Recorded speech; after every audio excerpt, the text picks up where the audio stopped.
In a year with a lot of shortages, one thing is different from the rest. Even though production and supply chain problems may have temporarily cut off the supply of Rolex watches at the height of the coronavirus pandemic, that's not why they're so hard to find and so expensive when you do. The problems of the past 2 years aren't that big of a deal when you look at the bigger trends in the luxury watch market, and with Rolex in particular. Rolex seems to have set up their business in a way that gives them control over who gets what and how it's distributed. 10 years ago, most models could be ordered from the brand's authorized dealers or ads.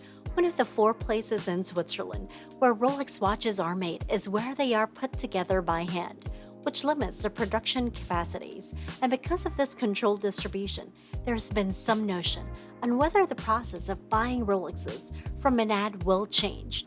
To find out the answer to this, just keep watching. Welcome to Lex Live. And when it comes to luxury and lifestyle, we've got you covered. And for this video, we are going to talk about the process of getting a Rolex at retail. Might change or not, but before we begin, don't forget to hit the like and subscribe buttons and be the first to check out our latest videos. Now, let's start. Rolex still preferred to channel their watch distribution through ads, and the backlog is more of a myth than a real thing. Most people think that Rolex makes as many as 1 million watches each year. Rolex wants to keep up the idea that there's a shortage and there's so much demand that they can't make enough to meet it. But I think it's just a very controlled release to keep the demand high. Because there aren't as many new watches on the market, prices on the resale market have gone through the roof. Some used watches now sell for much more than they do at the store. On the Rolex website, a steel Daytona is listed for $13,150, but the same watch is listed at Chrono 24 for more than $36,000. The Patek Philippe Nautilus, reference 5711, has become so popular on the secondary market that the steel sports watches easily triple in value from the retail price, with used 5711s selling for $100,000 or more. At an auction earlier this month, a special edition Tiffany Blue Nautilus sold for a record-breaking $6.5 million. Still, Rolex is likely the most popular brand in the market for used watches, which is expected to be worth $29 to $32 billion by 2025. If supply and demand were the same, it made sense that less demand would mean more availability, but that didn't happen. The Rolex headquarters in Switzerland had to close quickly because of the coronavirus. By doing this, Rolex could say that production has decreased, which seems suspiciously convenient, especially when you consider that most inventory is already made and ready to ship to ads many months in advance.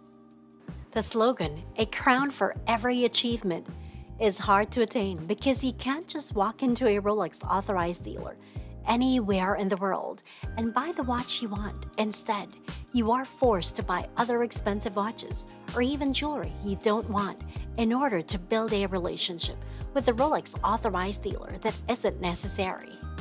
They don't just hint at it either.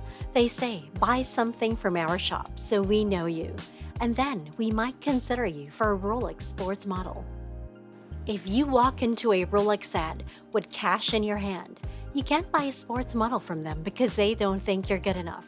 The authorized Rolex dealers use the popularity of the sports model to sell the less popular Rolex watches and even watches from other brands. Most likely, waiting lists are just a myth, a nice way to show you the door and make room for someone better. Now I know the topic gets more and more interesting from here, but I want to know, do you think the retail experience for Rolex will change in any significant way? Let me know in the comments section below so that we can talk about it. How Rolexes are bought from an ad maybe will not change. Like to know when the watch will arrive for sure and maybe pay a deposit or something like that. Well, I don't think the current process will change because I think both the brand and the authorized dealer have too many reasons to keep playing games where they give priority to existing or high-spending customers and keep things as vague as possible. People have said that ads don't have a plan for when they'll get what pieces from Rolex. Instead, they just get a shipment once a week or so, and whatever comes in is what comes in. Then they'll figure out how to give the pieces to their clients. Now, I don't know if this is a rule or actually the case, but if it is, it seems like the ad couldn't really give you an estimated delivery date, even if they tried. They might be within a few months or a year, but they couldn't give you a firm date. The other thing is, if you really want this watch, could you pay a deposit and then get a firm delivery date? Well, maybe. You can't get a delivery schedule, but could you still pay a deposit and have some promise or guarantee that you'll get the watch in the future? This would be better than putting your name on a wait list that may or may not exist.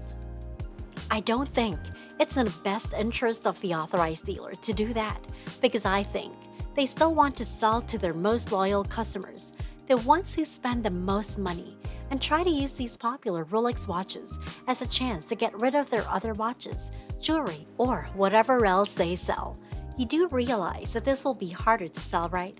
So they can say, if you buy this, we might be able to get you this GMT watch, but you have to buy 10,000, 20,000, or whatever it is, of other watches from any brand or necklace, or anything else besides the one you want before they give it to you. The authorized dealer makes more money when customers feel like they have a special relationship with them. From the brand's point of view, brands are also looking at allocation to different dealers.